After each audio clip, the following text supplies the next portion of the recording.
Okay. Thank you very much. So, good evening, Erev Tov, ladies and gentlemen. Thank you very much for coming on this on these increasingly cold Jerusalem evenings.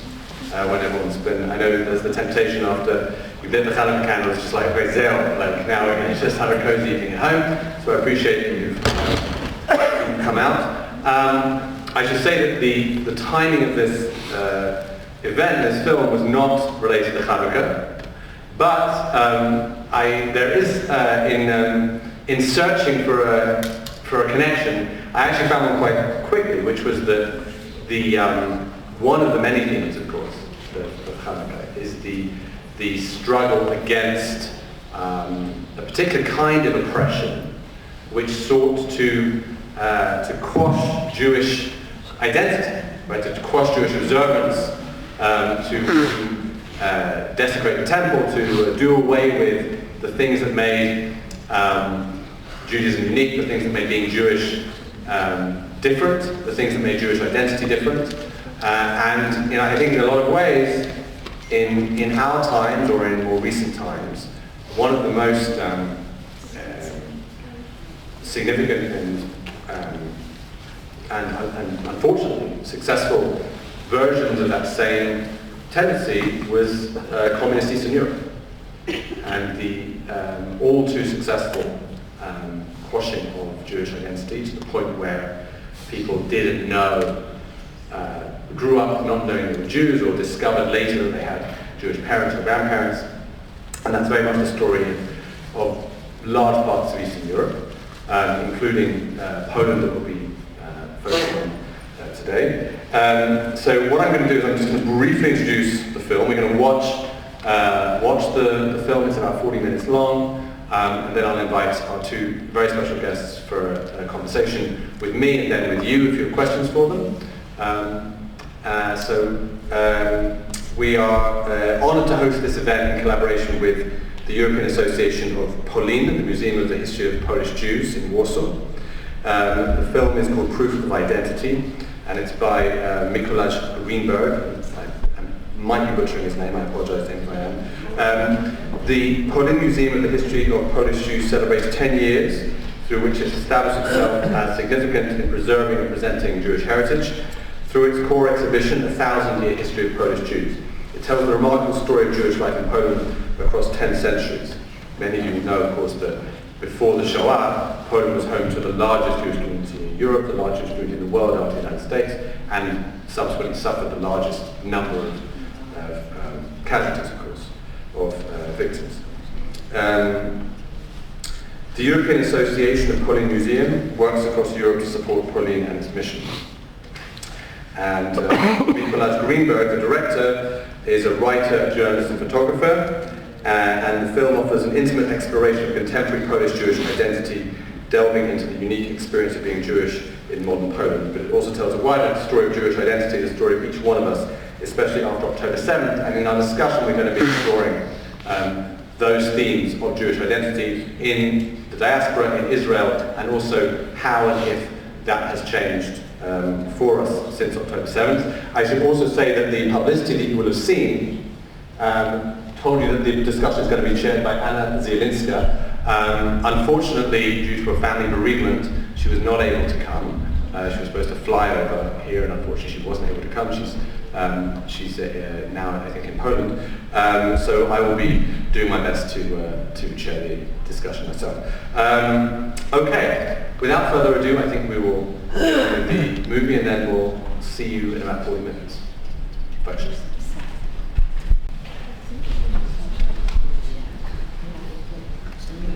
We need another chair.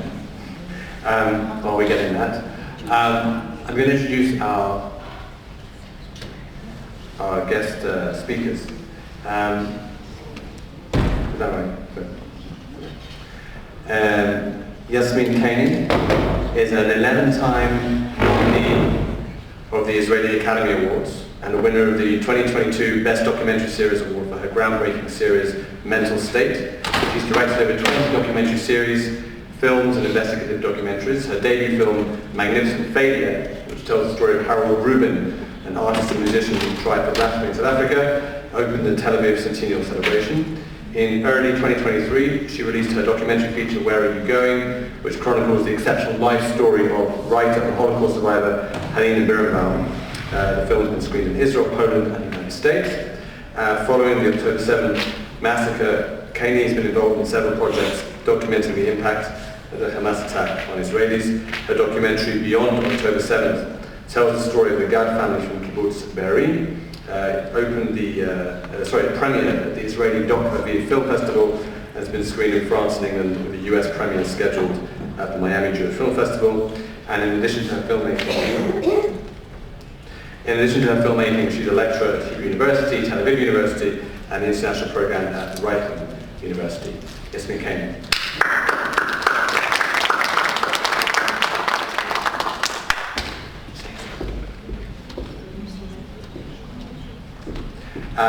And we're also delighted to be joined by Noah Ephron, the founding chair of the program in Science, Technology and Society at Bar-Ilan University, also a member of the City Council of Tel Aviv Jaffa, and chair of the Municipal Committee on Religious Pluralism and Committee on Environment and Sustainability.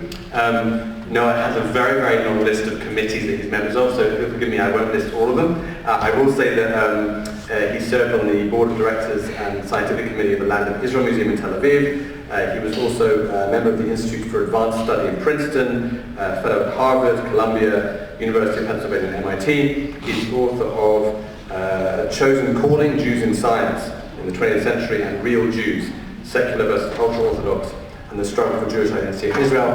Some of you may know him as the host of the Promise podcast on TLV1. Some light showing on it. That's good. So, the Promise podcast on TLV1, which, in the words of the podcast at least, is considered the greatest contribution of Jewish culture since the time of Maimonides. So we can decide that for ourselves, but Noah Ephron, I'm very, very grateful that you're with us. If you join us as well, we'll start the conversation.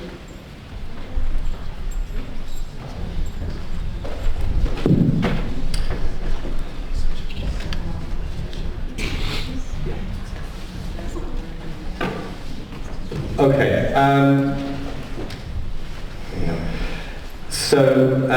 we're going to broaden the conversation out to discussions of Jewish identity writ large and looking specifically at Israel.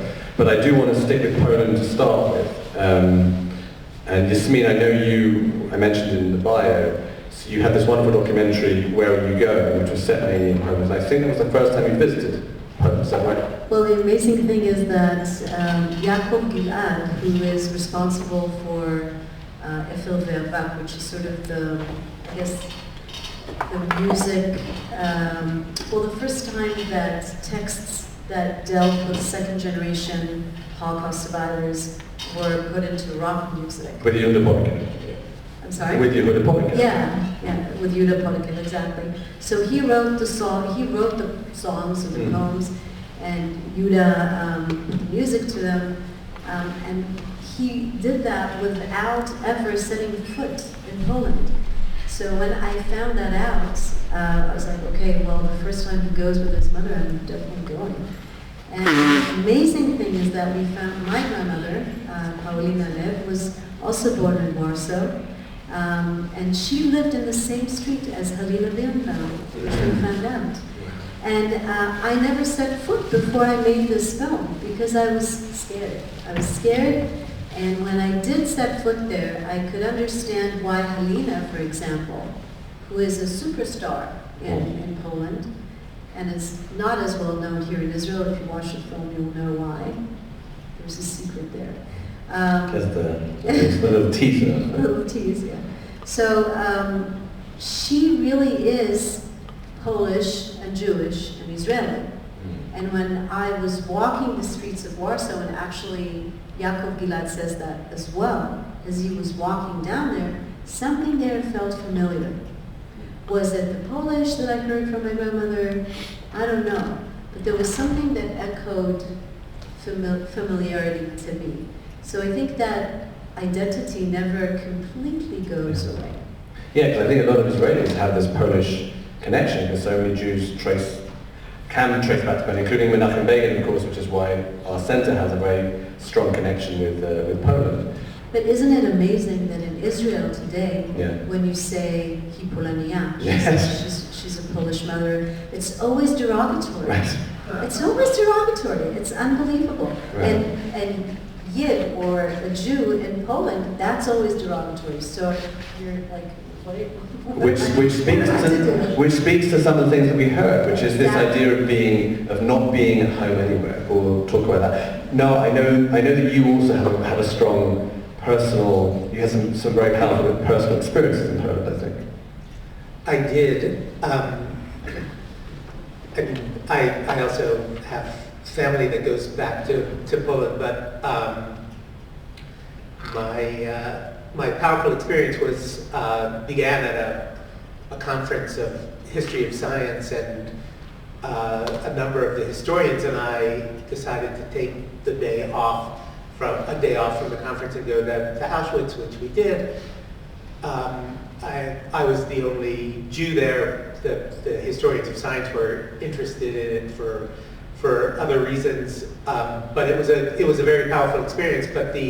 And I was still shaken by the experience, as one will be, when I got on the plane the next day to fly back to Tel Aviv, and was seated next to Sheva Weiss, who had been Speaker of the Knesset, a very fascinating, very wonderful man who, as a child, lived through the Holocaust in a wall, in a peasant home, and has written and wrote beautifully about his experience. And we were on an airplane seated next to each other, and on the other side of him was a youngish woman in her early 30s, and Sheva Weiss, being affable, leaned over and asked who I was, what was I doing. I told him about Auschwitz. I told him about how awkward it had been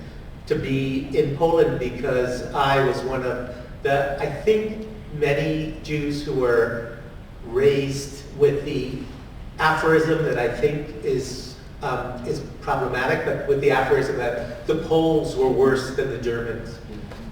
Always raised to believe that, and it had, the first time I went to Poland, my grandmother was horrified and terrified that I would be willing to go to that place at all, that terrible, terrible, terrible place. And I recounted some of this with Sheva Weiss and the trip to Auschwitz, and he said, what you need to understand is that Poland is a beautiful place, which shocked me, knowing only his history in the Holocaust. He was, in fact, I think, coming from an opening of this museum, or a meeting before the Poland Museum was open, and he then introduced me to his girlfriend, who was seated next to him, who was a young Polish scholar, not Jewish, and he said, if you want to believe that human beings can change, you should go to Poland and speak to young people like my partner here or others, because what it means to be a Jew in Poland for Jews and non-Jews alike has changed so dramatically over the course of my lifetime. It has made me feel young again and hopeful again about humanity, to see the change in Poland.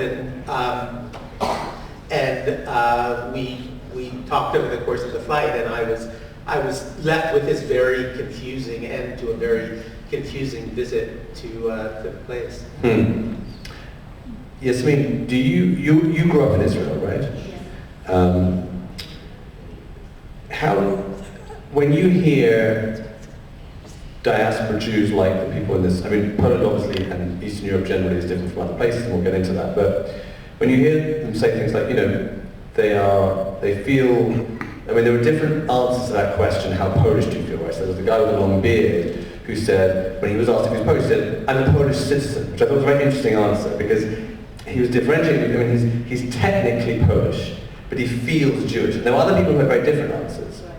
And as an Israeli, sort of born in Israel, you sort of avoided all that messy. Not exactly. Okay, I was born in the States. Oh, sorry, you were born in the States. I was born in the States. So my family is really an example of the wandering Jew, because every generation was born in a different place. My daughter was born here in Israel, but she's the first one. So my parents were born in Eastern Europe during the war. They were born in the middle of the war. My father was born in Siberia in a work camp, and my mother was born in hiding. So I don't completely know the story because they don't always tell. And so they came to Israel in 1950 and went to America for school. And so I was born in the roaring 60s in San Francisco and came here as just a baby, but still something, because I'm an American citizen and I can really understand that, I actually went back after the Army and lived for 6 years in San Francisco. I went to school in San Francisco, which is kind of where my English is from, because I spoke English at home, but anyway, that's complicated. So I feel that the first time I met American Jews, some of them were my family, and I've known them for many years, but I thought it was just my family having this split identity, or what I thought as a youngster was a split identity. And when I lived in the States and got to know American Jews better, I just think, like one of them said, it's two halves of a whole. It's like you can't say that you're Polish or you're Jewish. You can't say you're American or you're Jewish. You're both. It's a hyphenated identity, but it's a name of an identity. In a way, I feel closer to that now because after living in the States for so long, since I came back, there are certain things that I still miss, and I go back and forth quite a lot. Also, because I have family in Paris and in London, so I know French Jews and I know British Jews, and each diaspora has sort of a different kind of slant to it, but you can feel the Jewishness is always there. It just has maybe a different accent to it. Yeah, I always think that American Jews, the difference with American Jews really versus any other diaspora community, I think, is because of the unparalleled success of American Jews in integrating and becoming part of the kind, and which has a lot to do with America itself and also the size of the American Jewish community. But that kind of identity, I think, works or has worked. There's obviously debate as to whether it's now coming a little bit undone. That's another story which we can get to. But that it's worked in America in a way that it hasn't necessarily worked in other places. And I mean, just speaking personally for a second, I always felt that I was very much growing up in the UK, that I was a Jew living in Britain, whereas my American friends and family were American Jews in a way that I didn't quite feel that same thing. And I want to know, you obviously born in the United States, grew up in the United States, you were, I think, a young man when you moved here. What's your take on that separateness of American Jews that makes it somehow different to other diaspora communities? It is unique in that the hyphenate nature of it, or the synthetic nature of it, I think is more profound than in many, most, or maybe even all other places. The fact that that hyphen is not necessarily a sign of tension. It's not necessarily problematic. That it is very possible for that to be your identity. I am an American Jew, and those two words can roll off your lips as though they fit together absolutely naturally. That they're at the same time. That wasn't my experience. I mean, I think that I became a Zionist young. I became a Zionist when I was, 8 or 9 or 10 years old, and never stopped being a Zionist, and had already resolved before my bar mitzvah that I was going to live in Israel, in part because I had what the historian Peter Gay called wholeness hunger, a wish to not be wrapped around a hyphen, a wish to be one thing and not two things. Americans of all sorts of identities these days talk about something called code switching, where in certain contexts you're one thing and in other contexts you're immediately something else, and you become very well schooled at switching, at switching the language you speak, at switching the conceptual world, at switching your implicit map of what is acceptable to say and believe and to talk about and what is unacceptable, and so that you, on the outsider, when I went to university, then I was a certain sort of person, which is to say, I went to a Quaker college, and I understood the language of universalist pacifism. I understood the language of universalist cosmopolitanism, and I lived in that world and excelled in that world. But then when I would go for drinks with my Jewish friends, I was a very, very different person, which I felt some simpatico with some of the folks in this movie. I've now, after this showing, seen this movie 3 times, and I find it very moving and very sad and very beautiful. Each of the characters having this meeting of their Jewishness, sometimes their unwanted Jewishness, and their Polishness, clearly their unchosen Polishness, be a point of such vexation. And then I think most of them being quite well convinced that that there's no solution to this problem, that they are uncomfortably these two different things, which makes them also neither thing fully and authentically, and you can just feel the pain. And I think lived in the place where it is, or certainly it was, most plausible to feel as though that meeting of these two identities is no problem at all, and yet even way back then, I experienced it as a problem, and now, like you intimated, after October 7th, I think that many people feel as though it's a huge problem and shocking to them. But before we go to October 7th, Yeah. if it's okay, it's true that because I grew up here, and I went to the army here, I think I wasn't even aware of, as my stepfather said, Harold Rubin said, all the baggage of being a Jew. When I interviewed him, he said, I was born in South Africa, a Jew with all the baggage of being a Jew, and I was in the beginning of my 30s. I didn't understand what he was talking about, because when you grow up in Israel, it's like water for a fish. You don't see it. You don't have to remember that it's Rosh Hashanah or it's Hanukkah or anything like that. And it sounds something small, but it's actually really deep and profound. And I remember my first Hanukkah Christmas, I'd say, in the States, and this is 89, and I'm like, 21, something like that. And I was shocked at how foreign it all seemed.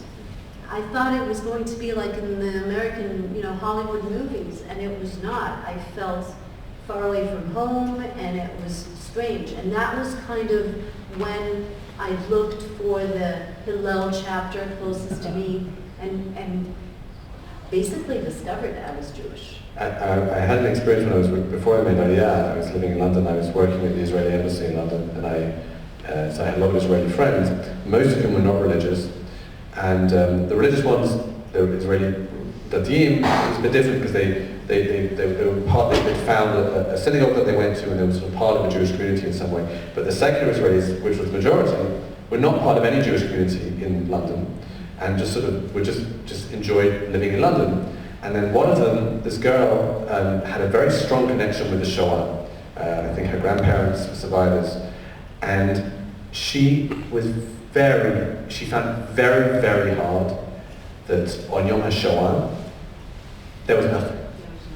And I actually found for her a tekes, a ceremony, somewhere that she could go to, because she wasn't part of any Jewish community, she didn't know.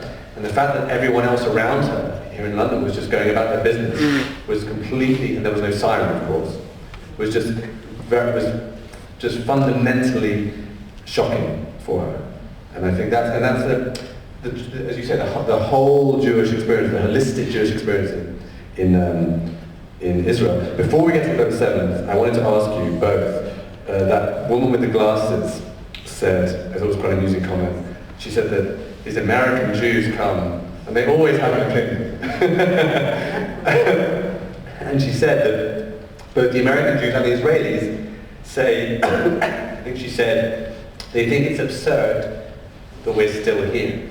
So I wanted to ask you both, I'll go to Noah first, do you think it's absurd that they're still there? That there are Jews in Poland? That they're staying there? No, I don't. And maybe I should thank Shema Place for this, but beyond that, the history of Polish Jewry is a miracle. It's astonishing. It's beautiful.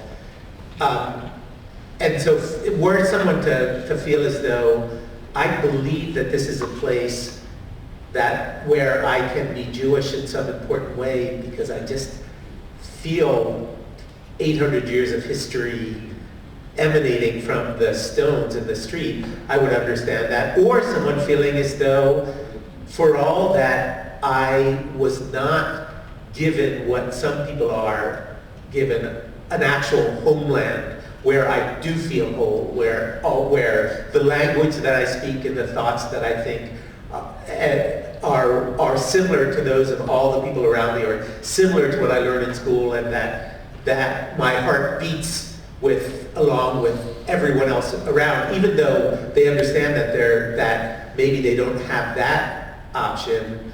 I think for someone to grow up and say, I am a Pole, the poetry that moves me is Polish poetry, the weather that moves me is Polish weather. I understand that entirely. What about you? Do you think it's absurd?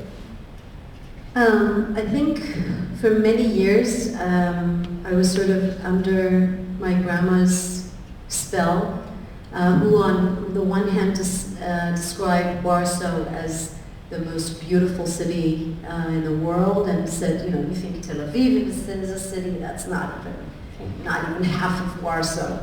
On the one hand, on the other hand, she wouldn't go there, and really persuaded me not to go because she didn't want me to see all the horrors. That's on one hand. On the other hand, I got to, when she was already really old, I got to take her to the Tel Aviv Museum to see Yael Baltana's Polish series. It's a series of video arts. If you haven't seen them, I don't know where they're going to be shown, but one of them has a young Polish poet standing in the middle of a stadium that hasn't been touched since World War II, and he's calling for all the Jews to come back in Polish. He says, please come back. And when my grandma saw this, she was a very strong woman, she said, I have to sit down. And that was she wouldn't cry, but that's like the closest she got to sobbing. And she said to me, it's not just the Jews that suffered from this. It's like, she says, in her words, she said, the Poles and the Jews were like Siamese twins. And this destroyed the Polish culture just as it did the Jewish culture. And this is how, and obviously it's not the same, but because there were 6 million exterminated, but she felt just like Halina, I know, Birnbaum, very close to Polish culture. And so for her to hear or to think that they would want the Jews back, that was something that was sort of, remedy for some kind of remedy. It's one of those ironies that Europe sort of, in its various ways, sort of tried to do away with its Jews at one point, but Jews were some of the major cultural contributors to European life for so many centuries. let's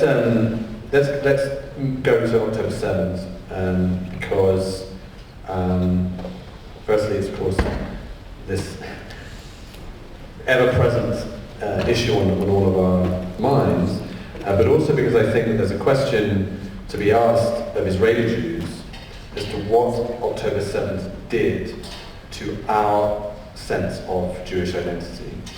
And I know, I'll just stay with you, Yasmin, you did this documentary film and about Kibbutz Be'eri,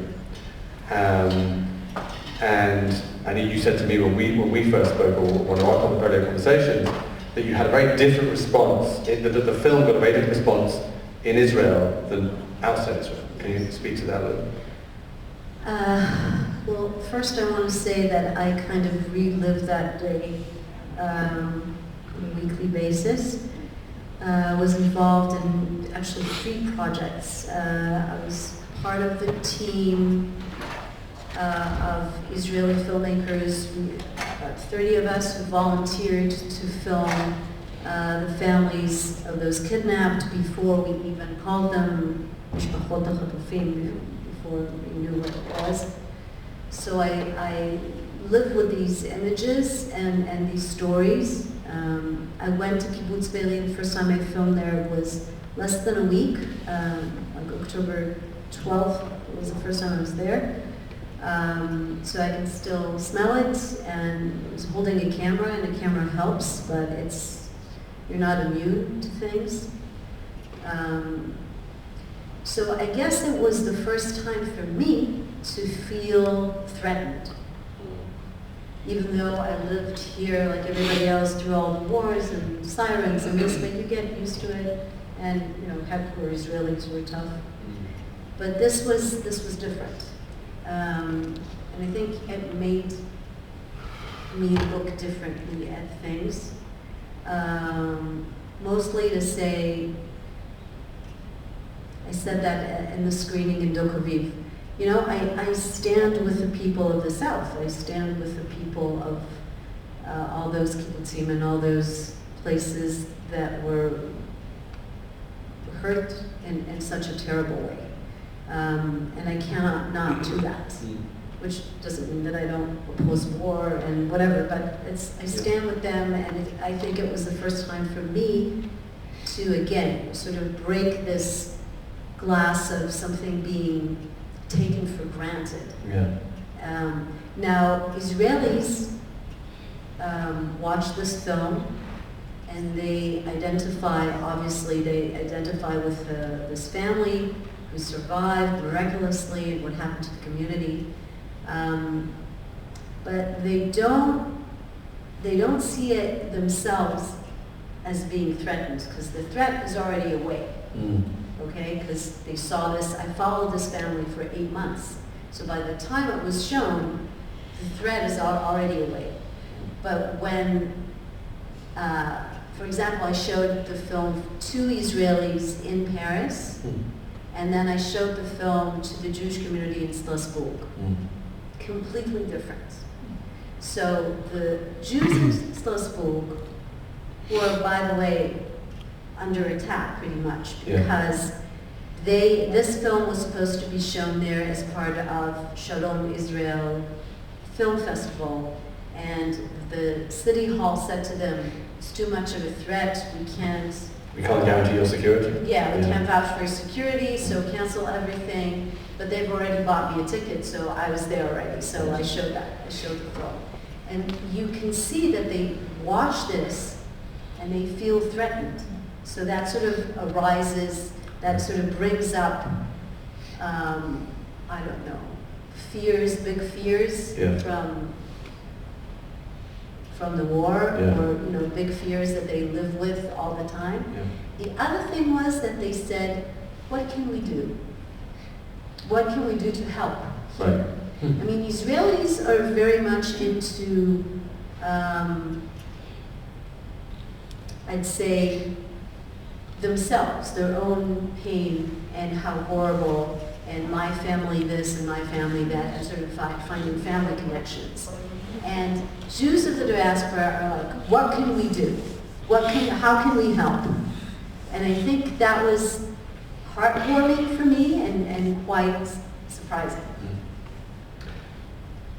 Now, what's your take on this question of October 7th, Well, what it's done to Israelis in terms of their Jewish identity? Well, there's the question of what it has done to Israelis, and also a question of what it has done to Jews around the world. And partly, Yasmin, what you said is important and right. I think there are other things as well. One of the things that it did for Israelis, I feel, I mean, obviously it did a multitude of things. One of the things that it did was it gave us, I think more intensively than any of us have ever felt in our lives, that feeling of all hearts beating as one, that feeling is after this year when we felt more divided than we've ever felt, suddenly you feel as though, oh, I am part of a people in the sense of a Volk. I'm part of a people who have a deep emotional tie that is so strong that we didn't even know that it was there, and here we see it, and it is pushing us to go and make meals and serve them to the people staying in the hotel across the street. And it's pushing us to go dig graves in the first 2 weeks after October 7th, and it's pushing us to do all of the things that all of us did. It's pushing 150,000 people to show up at the expo in Tel Aviv to volunteer to do something. So that was a remarkable feeling, and it felt as though, for some people, felt as though they were reminded of what they had felt in the past. But for many people, I think it was the first time that we felt with that intensity that we were part of a Volk, part of a people. At the same time, I think that it made us feel as though we were separate in ways that we had not known from the rest of the world. Yeah. I remember that letter that, 450 leftists wrote to the left just a week and a half after October 7th, expressing their disappointment that the worldwide left had come out so vociferously against Israel so immediately. This is from the Israeli left to the world. The Israeli left to the world. And on that list, I was not one of those people, but I think that I knew 75 people on that list, and they were heartbroken people who felt as though their being an Israeli and their viewing themselves as a citizen of the world was unproblematic, and suddenly seeing not only that it was problematic, but it was untenable. All of that is going on in Israel. For me, the most heartbreaking thing that happened after October 7th, aside from the immediate heartbreak of the horrible death all around, was the position of many Jews in America. And I also registered the people that you were talking about, Yasmin, but around our family Seder table in the United States, there were young people who could not acknowledge that I and their cousins had come from Israel, because they were no longer willing to say those syllables, Israel. And here we are at Seder together. And I think that for many American Jews, and I'm sure not just American Jews, that October 7th turned them into the people we just saw in this film about Poland. It turned that hyphenate identity into something that was exceedingly problematic, where they could not go back to university. My son is at university in California, but on October 7th he phoned me up, got the credit card, came to join his. He had just finished the army, so he joined his Miluim unit, spent 6 months fighting in Gaza, and then went back to college, where his friends in college took him out to coffee and said, hey man, we don't know exactly how to negotiate this. We're not quite sure that you're not a war criminal. And so his Jewish friends. So I think that after October 7th there are hundreds of thousands or millions of Jews who face that visceral dilemma that the people we saw in the film face of, I don't know what my identity is. I don't know what it means to be a Jew. I don't know what it means to be an American. I can no longer code switch successfully. I no longer know what I can speak to, what I can speak about to whom, when, and I register that there is just this really enormous heartbreak mixed with fear, mixed with uncertainty about their identity among American Jews, including I just today got an email from someone I'm in touch with who said, I realized I just can no longer be a Jew.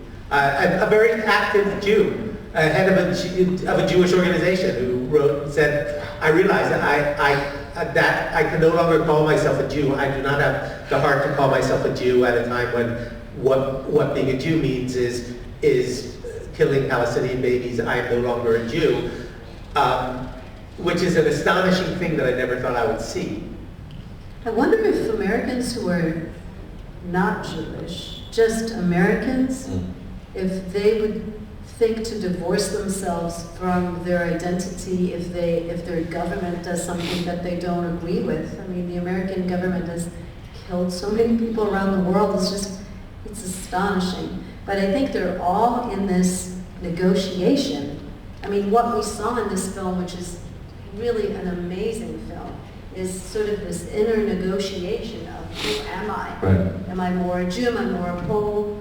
And it's the same with American Jews now. I have family in New York and in Washington, D.C., and we had a Zoom call also with the Australian part, and they were like, what are you guys doing? Meaning in Gaza. We're like, well, at this, and I'm talking, I was right back from filming in Beirut, so I mean, it was still smoking there. It was still smelling like death there. This is way before. We hadn't even had the military operation. No, way before. And I said to them, you know, I just want to stay alive if you don't mind. You know, that's all I'm talking about at the moment. You know, we can talk about it later on, whatever happens. Yeah. But the thing is that it's just things move so quickly. And this feeling, this amazing feeling that you're talking about, this unity. I was cutting, I don't know, cucumbers as well, but it faded so quickly into this balagan that we have at the moment. So. Yeah. Okay. I think we have a short amount of time for questions. So firstly, I'm going to ask if one of my colleagues at the top, Slicha, Chevra, if one of my colleagues at the top can come and bring a mic and we can go to questions. Do we have questions? Yes, we do. Very good. Okay. So,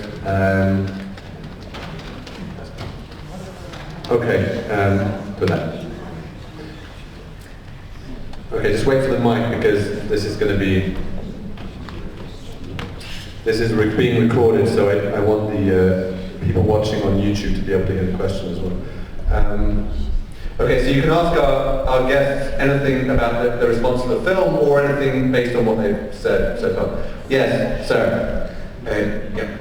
Thank you for this possibility. My name is Alex Krzyzewski. I'm a translator. Can you speak up a little on the question? My name is Alex Krzyzewski. I'm a translator. I translate Polish plays to Russian and other languages. And I translated a thing which is called The Suitcase by Małgorzata Sikorska-Miszczuk. And the main character is seeking his identity by following every religion in the world. And he finds his identity, Jewish of course, observing the suitcase of his father in Krakow, in Auschwitz. I found it, do you find it, I found it strange but good that people in the film don't use the Shoah as the main part of the Jewish identification. They don't speak about Shoah, they speak about what's contemporary. Do you find it strange? Do you find it good, or do you find it bad? Do the film miss Shoah, or it's good that they didn't mention the Shoah, but the Shoah didn't come up? I really appreciate that question. It's wonderful. I find it good that in that place that's not the central touchstone of their identity and their identity seeking. I have to say that one of the mysteries to me of this movie, of this group of people, is what really they're referring to when they talk about their Judaism. Because through the movie there's no reference to any content at all, not historical content, which could be the Shoah, or it could be the 750 years prior to the Shoah. It's not, save for the two religious characters, it's not religion, and they don't speak very much about religion either. And so it's unclear that this identity feels to me, in the movie, feels to me a little bit like a phantom, like something that, it's a title, it's a word that they know has grave power, that it affects the way that people around them see themselves, it affects the way that their parents saw themselves and saw their kids. But I don't know, I don't have any idea what it means to them. But you obviously know these people much more. No, I don't necessarily know that. What I was thinking was that actually the filmmaker was very smart not to put it sort of in your face, because it's there by the fact that they cannot escape their identity. So whoever your friend was who said he cannot be a Jew anymore, well, he can try not to be a Jew until his neighbors will tell his son that he's a Jew. Because this is something that's special, I think, about this kind of identity. And I don't know if there are, I'm not a researcher, so I don't know if there are other identities like that, ethnic identities around the world, where you, even if you don't want to be, you're not religious, you don't know anything about your history, but there will be someone in your environment who will say, you're a Jew. So there it is. You have to deal with it. All the baggage of being a Jew. No, I think in this case they feel as though their identity, the one fellow who says, I know my Polish identity is driving fast in my car and whatever, I don't know what my Jewish identity is. They clearly feel as though their Jewishness is the part of them that is foreign in Poland, but I don't know what context it has. Well, that was interesting. Sorry to say, it was interesting that the religious woman, I'm assuming she was religious with a headscarf, she was the one who said very, very quickly and with a sense of pride, I've always been Jewish. I've always been Jewish. I'm proud to be a Jew. And I think that she's the one, I mean, people, some religious, not religious, but clearly she does have some content. It doesn't have to be religious content, in her case it is, but the religion provides a content which I think is missing for many She's also the only one who said, I am a Polish patriot. Polish patriot, yes. But it was this interesting kind of patriotism. It was patriotism that was informed in some way by the Jewish connection to Poland. And then there was that interesting aside of how the Polish give her the middle finger. And, yeah. Okay, yes, gentleman with the beard and glasses. Thank you very much. I found that the child was the most remarkable because the child actually was the movie. The child was trying to figure out who she was. She said, I don't know. And I think every one of them really doesn't know. And it's only when we receive a sense of who we are in the essence that we then pick up who we are, and we have to have an encyclopedia of references to who we are. A dictionary of terms, a gallery of portraits, scenes in that movie within ourselves, and the background music to life, from lullabies to anything else that accompanies it. But many of these people didn't have it. And that's why the child was so absolutely wonderful. Because in every one of them, there was a question of, what is your fear, your anxiety, your sadness, depression, despair, anger, frustration, irritation, resentment, envy, pride, and celebration? And they didn't really have those answers. That's why the child who didn't answer, answered the very essence of the movie. Beautiful. Do you want to go? Would you like to comment? It wasn't a question, it was a very profound comment, so thank you very much. I agree with you. It was beautiful. The child was beautiful. One thought I had about that is that it seems like, I think in a certain way, they all had a certain childlike quality to their engagement with this issue. But she's the only one who had an excuse, because she was the child. She was actually the child. But yeah, it's very interesting. Yes, with the class. Yeah. I'm coming for you. Okay, we'll wait for the. Yes, I'm giving my colleague here a bit of a workout. I already do. Hi. 22,000 steps, so. Very good. I found that in discussing the very person who was unique there, she was talking about a mission. She was talking about there's a minyan. If there's a minyan here, I know we can create a community here. I know that we can create something. It has nothing to do with being Polish. It has something to do with creating a life for Jews in which some healthy, positive activity can take place. And as soon as that happens, it's gone, I'm out of here. Yeah. Whereas the others who, I remember that one woman who cried. It was touching to me that she was trying to struggle, trying to consider something positive about being there, something positive she didn't want to lose. What was that which she didn't want to lose? And she couldn't express it very well. But I can think of other analogies to victimized minorities, like in America and others. There's a tremendous investment in remembering how bad they were to you. It is a tremendous investment to remember that despite all the terrible things they did to us, we survived. We somehow survived. I don't want to let that go. If I get away from here, and I go to Israel, or I go somewhere where I'm no longer a victim, then and what's left of me? I'm a walking victim. My identity is a victim. Somebody has attached the identity of Jew to me. I never adopted Judaism. I never adopted my Jewish identity. Somebody told me, oh, you know what? You were born of a great-grandmother who was Jewish. So I'm stuck. And if I'm stuck in any way that is positive, it's because I am part of other people who are stuck. And we're all stuck here together, and there's an investment. There are people in America who are victims, and it's important to be the victim and remember that you're the victim and play on that victimhood. And I think she couldn't really let go of that. And I think there's it's a melody that perhaps is defined by living 800 years, not of the most illustrious life, but of repeated slight hope and then being crushed time and again, with all the culture. Okay, thank you. But any comment on that question of whether you think that some of them, that woman or others, had a sort of victim mentality, which they don't want to let go of somehow?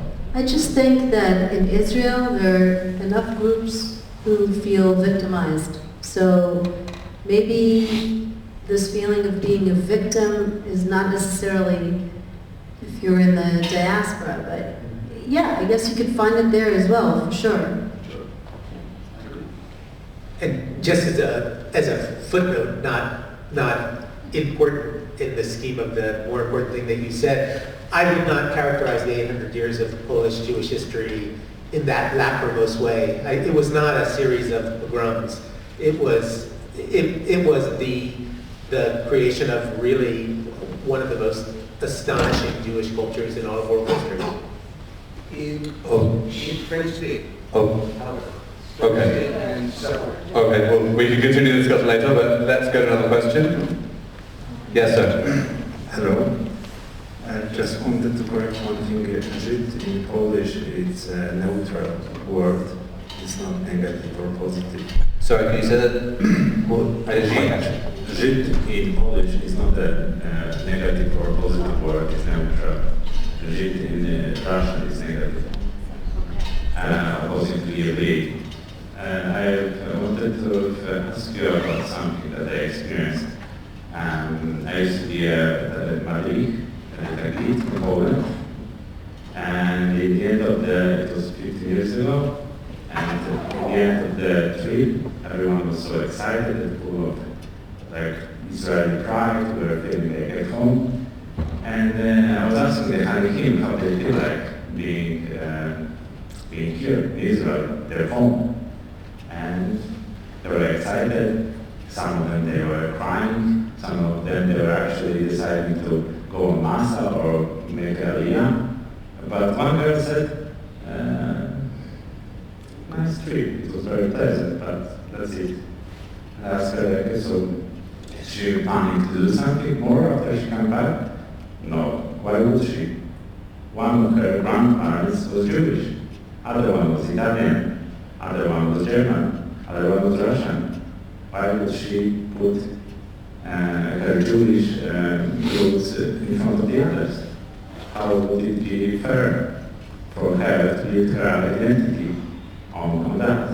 So she is, because she's alive, she's a member of the third generation of the Holocaust, who treats the Shoah not as a fundament, as a founding stone of their identity. We are now in the fourth generation, but if you count the generations, we are farther and farther away from our Jewish ancestors. So what would you tell, would you answer this girl? Why would she choose the Jewish identity? Why would it be special for her? I'd say let her be. I mean, seriously, if you don't feel the connection, you don't feel the connection. It's not something. I think it's kind of like love, like falling in love, or like belief, right? You can be very observant, but if you have belief in you, you have belief. If you fall in love, you fall in love. If you feel connected to a land or a language or a certain culture, then you do, and if you don't, then you just don't. I mean, to me, it was a big surprise to walk the streets of Warsaw. Being there first time, I don't know, how old was I? 55? No, 53, whatever. You know, and it was shocking to feel the connection. I came to the street, Franciszkanskaya Street, number 12, I think, and I saw that it's a new building. And I was like, you know, in Israel they do something called pinui binui. They tear down the house. And I wrote to my mother. I said, well, they did pinui binui. You can't find the house. But to me, it was amazing. I was standing there, and I felt it in my body. You can't fake that. It's either you feel it or you don't. And just like I did, somebody else could come down that street and not feel it. And I think in that sense, that's why I feel very much connected to art, because I think art a lot of times is stronger in that sense. Maybe she's not connected now, maybe she will be connected in 10 years. Maybe she never will. No, that was a beautiful answer. I will say that, I mean, all the people in this film, even though they were coming from very different places, had different things to say, different answers to that question of how they deal with the Polish-Jewish sort of dichotomy.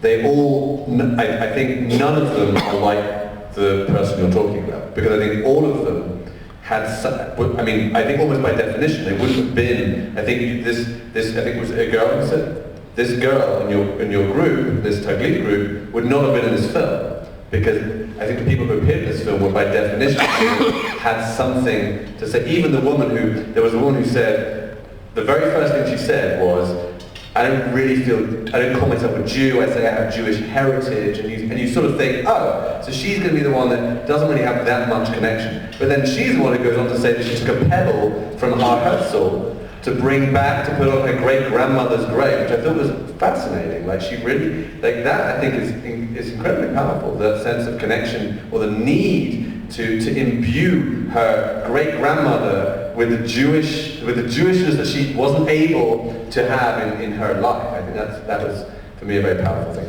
Okay, final question from I Carol. just wanted to ask someone, this because this guy is very modest, but he's one of the characters from this movie. This was a question now, yes? Fine. He's very modest because he's one of the characters from the movie. Really? Yeah. Okay, I apologize. You look very different in the film. Ah, wow, okay, great. Thank you so much for being here. Let's have a round of applause. We actually have one of the stars of the movie with us. Okay, final question. Yeah. Thank you. I'm sorry. There we go. It's incredible, the film and the discussion. One thing that really hit me the most was the person, I can't even remember who it was now, that said it's like living on ice, you never know when it's going to break. And unfortunately, I think for many of us, I mean, I would say that it's the first time in my life that I can see that Jewish people around the world. I've been talking to people from Australia, Britain, France, you know, it doesn't matter who you speak to, certain parts of the States, that we really do feel that you really, I was speaking to a couple visiting from Melbourne, we were volunteering together, and Melbourne's known to have had a really strong Jewish community, and she was saying, you know, she's on the ground floor and she doesn't feel comfortable having her mezuzah showing. I mean, it's still showing, but she was saying you just never know when someone's going to say something in a supermarket, just an offhand comment, they may not even know that she's Jewish. Right. So this for me was really powerful hearing that, because it's a bit how I feel. You know, I've always been Jewish, not always religious, but I can honestly say that now I'm here, this really is my home. I don't feel like at some stages in my life I would also say, oh, I have to think, am I British, am I Jewish, you know, and a lot of my life travelling around the world I felt like a citizen of the world. But now I'm here, I can honestly say, I feel Jewish, more than anything else. And so, you know, it's a double-edged sword, like the lady said, you know, that because of the war, it's united everyone in a sense, in that we really all feel so protective, you know, especially when we see the media that's so biased against Israel. But that thing about being on ice that can break at any time is, unfortunately, all too true these days. So I'd be interested in what they have to say about that. Thank you very much. Okay, some final remarks, especially in response to Karen's question. Well, that's a very sad and important thing that you just said. And I mean, there's I think comfort for us in Israel feeling as though for all that October 7th was this terrible, threatening shock that left us feeling unsafe and insecure in ways that we hadn't felt here for a generation at the least. I think that we get to feel as though we're not really on the ice that the people in Melbourne, where their synagogues are being firebombed, you know, still feel. So that's true. The only thing that I would say for all that what you described is true and important and tragic and heartbreaking. One thing that I learned from the movie, I think, is that, it feels like an old Jewish lesson, an old Jewish diaspora lesson, but there's something about this struggle that I find beautiful and meaningful. There's something about, I'm still enough of a I guess a Galut Jew, I guess a cosmopolitan, I guess to feel as though when I saw these people, you know, struggling with this question of who am I and what is my relationship to the air that I breathe and the people I went to school with? What is the relationship between, what relationship do I bear to the food that I eat? I find those questions very moving and very powerful, and one way to live a life, the way that I strove to hope to give to my kids, is feeling like whole and certain and confident, that's what Israel offers, and it is beautiful, and in the end I would prefer it. But there's something about living a life in which you're always drawn to question, what does it mean to be a Jew? What does it mean to be a human being? What does it mean to be so tied to this place and yet feel alienated from this place? There's something powerful and beautiful about that too. So I'm not so quick to just, for all that it's terrible for any Jew to be living on ice that might crack at any moment and then fall through. I wish that on none of us. But there's something about that state that I think is powerful and leads to a kind of spirituality that you don't get elsewhere as well. Thank you, Neil. Last words, Iseael. Yeah, so I was for many, many years just like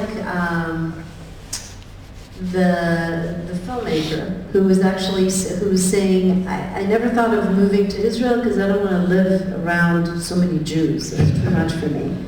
So I guess I kind of felt that way, especially after living in the States, and I like the politeness and not people asking me, so when are you having kids? You know, are you married yet? Leave me alone. But I think it has to do with where you live in Israel, maybe also. And I just want to share, if that's okay, my personal experience that I lived in a boring place called Givatayim for many, many years. It's a good place to raise kids. And then they're all grown, that's great. And now I moved, 4 years ago, I moved to Jaffa. And I live in a mixed community. I live across from a church. There's a synagogue down the street, and of course there are mosques around. I have a neighbor who is Jewish, religious, and I have a neighbor who's Amina, who's Muslim. We have kids who are the same age, so we have a lot of things in common. And people often ask me, after October 7th, how's Jaffa? Because Jaffa, I guess 4 years ago in the last round, was skittish, fires in the middle of the tents, fires in the middle of the street, and it was tense. But Jaffa after October 7th is a tight community, is a mixed, tight community. And you can talk to people, the guy I buy my fish from, the guy I buy my hummus from, and these guys, they all of a sudden understood that they feel under no connection to Hamas. They want to live under Israeli law as long as they get equal rights. And they send their kids to Israeli schools because they are better. So that all of a sudden, after October 7th, because everything was quiet in Jaffa, I felt at home for the first time. So I'm a Jew living in Israel, but it's not just Jews around me. It's mixed, so I feel at home. Very nice. Okay, thank you very much to Noah, to Yasmin. Thank you all for coming. Thank you to our special guest for his contribution to the movie. Anyone who isn't on my mailing list and would like to be in here about the events that we do here for English speakers, drop me an email, paulg@baconcenter.org.il. That's center spelled the correct American way, CENTER. And Hanukkah Sameach to everyone. Bye.